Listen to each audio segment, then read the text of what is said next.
In this video I will tell you some useful tips how to master an exam. I was studying in a university myself and I want to share my experience regarding exams. My university was in Europe, I have to say this, because maybe things are a bit different in the university or college where you were living. However, I will try to keep it on a general level, and please also consider that these tips are based on my personal experience.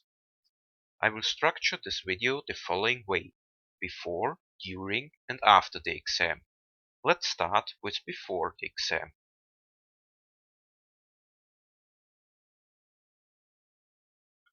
I don't have to tell you that in most cases you have to learn for an exam. A difference from school is that, for example, in university you only have one big exam in the end of a class, so you have to know most of the things that were done during the class in the exam. This can be a lot of topics, so start learning early. Maybe you can already learn a little bit during the semester, so you don't have to work that much in the end. Also, most of the time, you will have several big exams in the end of a semester because you have attended more than one class.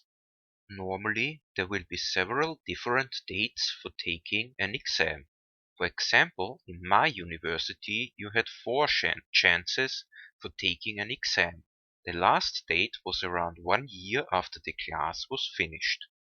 You can decide yourself when you want to take an exam, so manage your time wisely, so you have enough time for learning. Another thing is that you have to register for an exam. So when you have decided for an exam date, you will normally be able to register by logging in using your university account or writing a mail to your professor. If you know that a lot of people have attended your class and are willing to take the exam on a specific date, it would be also a good idea to register yourself early, because sometimes they have a limit for the people that can take the exam on this day. Also, it is not a good idea to register yourself for an exam and not taking it in the end. I heard of people who got banned from all dates of an exam because of such a behavior.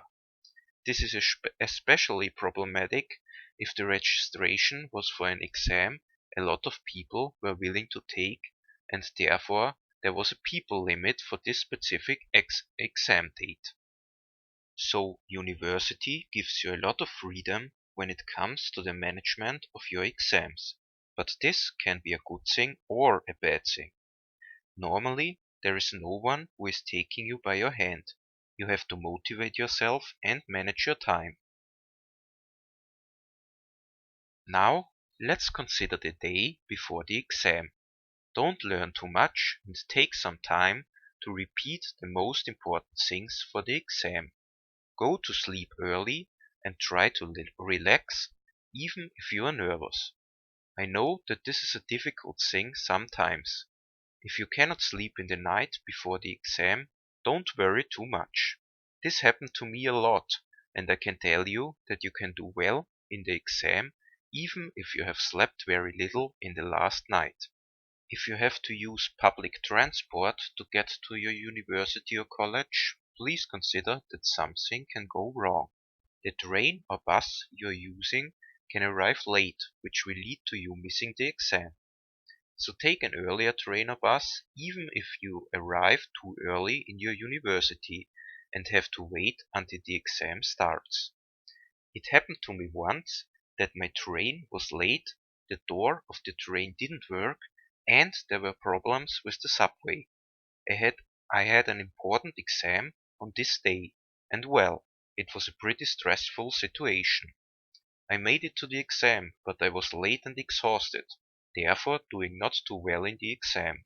So never trust public transport. The more different vehicles you have to use, the greater the distance between your home and your destination, the more likely it will be that something goes wrong. If you have to wait in university for the start of the exam, do not wait in front of the door where the exam will be held, especially when you are already afraid and nervous. There will always be these guys waiting there who are telling everyone how hard the exam will be and asking the others if they have learned this or that. I can tell you that the things these guys are talking about never helped me in any of my exams. The only thing that will happen is that it will make you even more nervous and anxious. So wait somewhere else until you can enter the exam room or listen to music so you cannot hear the other guys. When entering the room, the first thing you should notice is the structure of the room. In the following, I will assume that the exam room is a classic lecture room as it is found in universities. The next thing you should find out is if there is some kind of seating plan for the exam. Otherwise, you will sit down somewhere and after a while you have to put all your stuff somewhere else, which is annoying and happened to me a few times. Furthermore, you have to choose your seat intelligently. Choose a seat where the professor can reach you easily during the exam, so you can ask questions if you don't understand the formulation of a task. And do ask questions in case of uncertainty, because there are still exams out there which have mistakes in the tasks and unsolvable questions.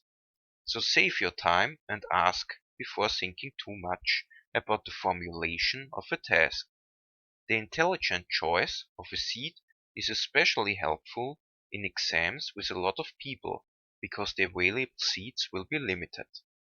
Also, don't drink too much water before the exam and make sure you have gone to toilet.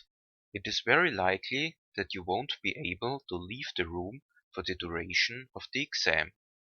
In some exams you have to use the paper that is given to you for answering the exam tasks. In other exams you are allowed to use your own paper. You are always on the safe side if you prepare some sheets of paper before the start of the exam. And don't forget to write your name on these sheets and other important informations. Otherwise you will have to do this at the end of the exam, which is a waste of time. Another thing you can do is to prepare everything you will need during the exam. For example, something to write, an eraser, or a calculator, and so on. But please consider that there are exams where only particular things are allowed to be used during the exam.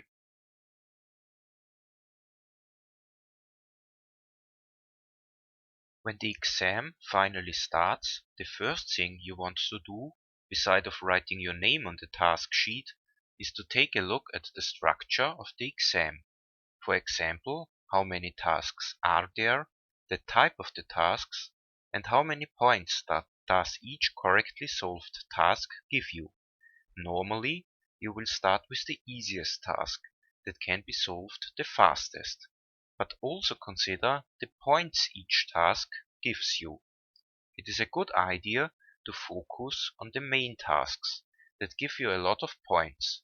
Subtasks that only give you a few points should be skipped if you know it will take you a lot of time and energy to solve them.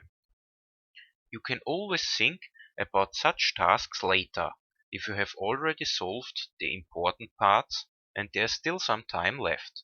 So it's all about time management again. One time I had an exam. It was pretty hot in the lecture room, the air condition didn't work, and on top of that the professor was late. Because of this we only had a little bit more than an hour for the exam. It was a large exam, I think 7 tasks and a lot of subtasks. I knew that it was impossible to solve everything, so I tried to focus on the main tasks with lots of points. I also tried to solve them as correctly as possible. This was a good decision, because in the end my exam was the best one in class, with more than 90% correctly solved. Most of the other students failed the exam. What I want to tell you is that a good time management can sometimes save you, but it is also important that the things you have solved are correctly solved. Another type of tasks are these true or false decisions.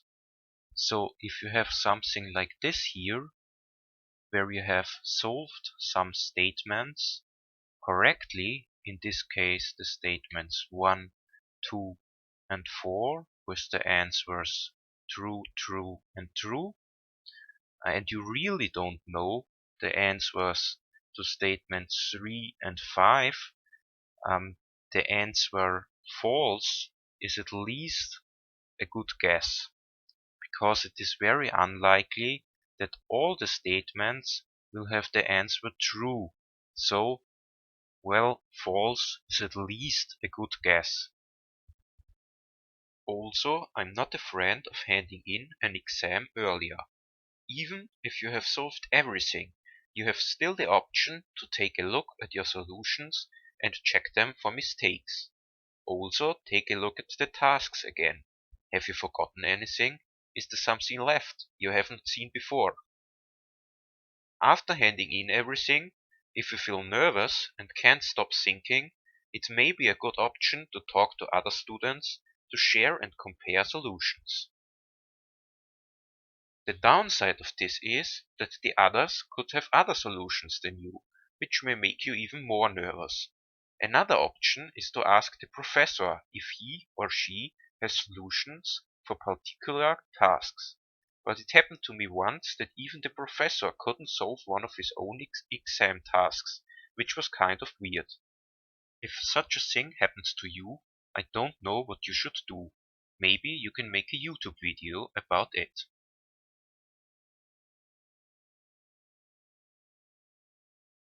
Also, don't tell yourself that it's your fault that you have done something wrong, even if it was a stupid mistake. Such things happen, especially in a stressful situation like an exam. An exam is nothing more than a boring sheet of paper with a pretty small selection of tasks. And someone, somewhere thought once it is important to know the answers to these tasks. So if you think you have learned enough for an exam, everything is all right, because you couldn't have done any more. An exam tells you nothing about your intelligence nor your individual talents. Never forget this. If you are really not satisfied with your exam results, there is the option, at least where I am living, to take a look at your exam again after it was corrected by the professor. There you normally have the option to ask several questions about the exam and find out what went wrong. Therefore, this would be especially helpful if you are planning to repeat the exam on a later date. The last thing I want to say is that there is no guaranteed way to have success in an exam. There are just too many variables that can't be controlled. For example, the personality of the professor. And even if you know what tasks were given in the last exams of a particular class, it could happen that next time completely different exam tasks will be given. On the other hand, there are some variables that can be controlled. Time management is very important. You can also try to keep calm and avoid stressful situations before the exam.